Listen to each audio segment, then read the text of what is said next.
Assalamualaikum warahmatullahi wabarakatuh. Jumpa lagi di series belajar Microsoft Excel untuk tingkat SMP.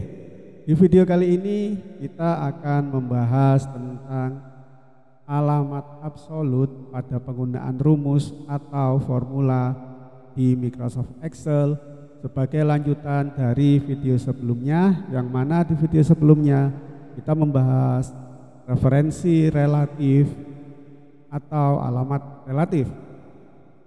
Sebagai contoh, kali ini ada lembar kerja yang berisi tentang pemilihan buku oleh siswa, yang mana di sini ada jumlah dari buku yang dibeli oleh siswa, dan kita akan membuat rumus berapakah harga yang harus dibayar oleh siswa jika harga bukunya per satu buku adalah 10.000 yang ditunjukkan di kolom C13.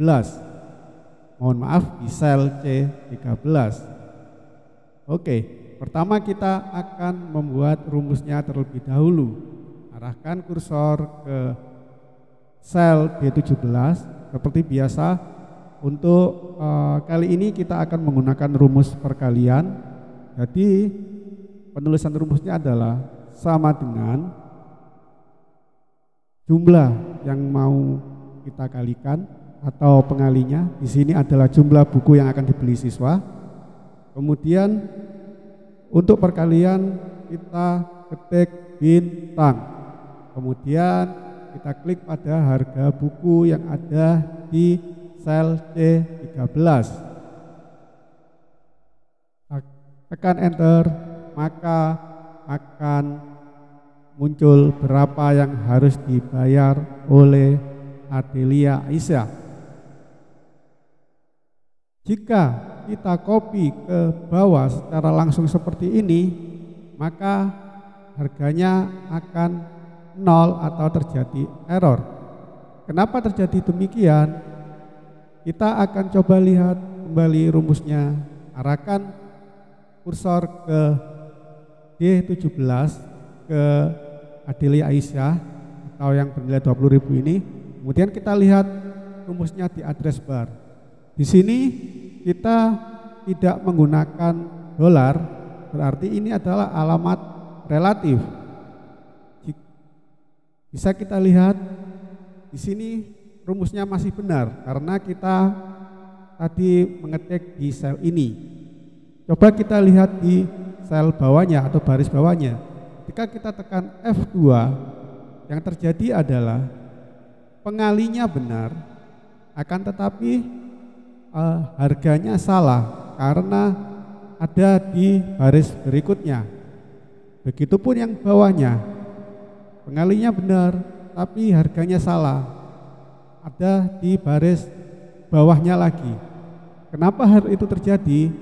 Karena rumus yang kita gunakan ini adalah bersifat relatif, jadi akan mengikuti kemana rumus itu dikopikan atau diletakkan. Lantas bagaimana mengatasinya agar harganya tetap 10.000 atau di sel C13? Caranya adalah tekan F2, kemudian kita edit sel C13, kita jadikan absolut dengan memberikan tanda dolar. Kemudian kita enter. Dan selanjutnya bisa kita kopikan ke bawah. Dan hasilnya adalah rumus menjadi benar. Itulah tadi contoh penggunaan alamat absolut.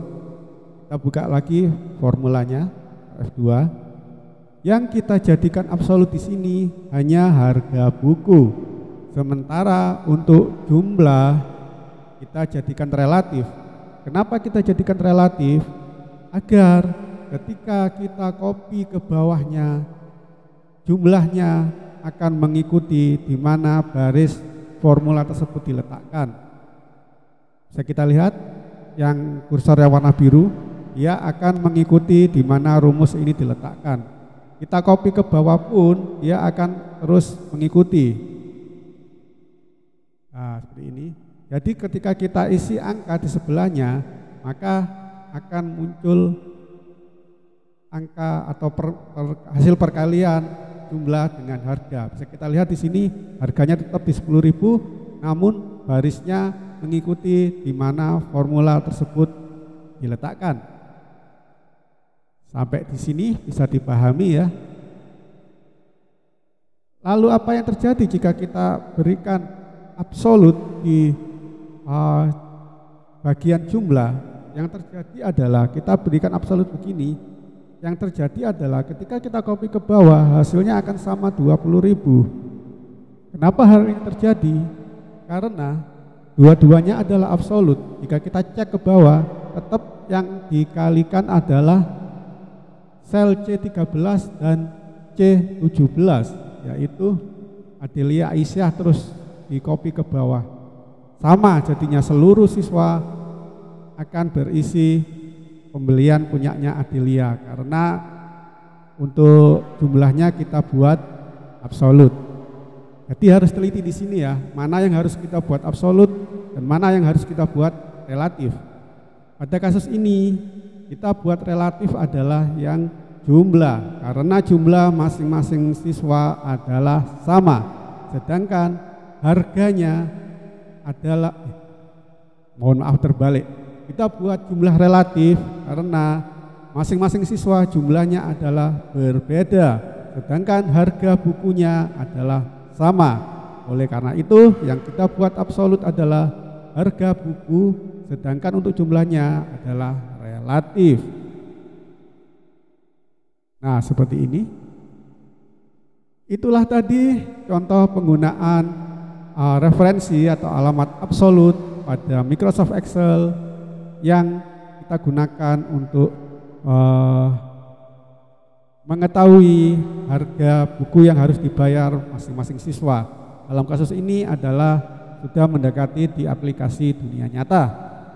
Semoga sampai di sini bisa dipahami. Jangan lupa like, komen, dan subscribe. Jika ada pertanyaan silakan komentar di bawah. Terima kasih, sampai jumpa di video selanjutnya. Wassalamualaikum warahmatullahi wabarakatuh.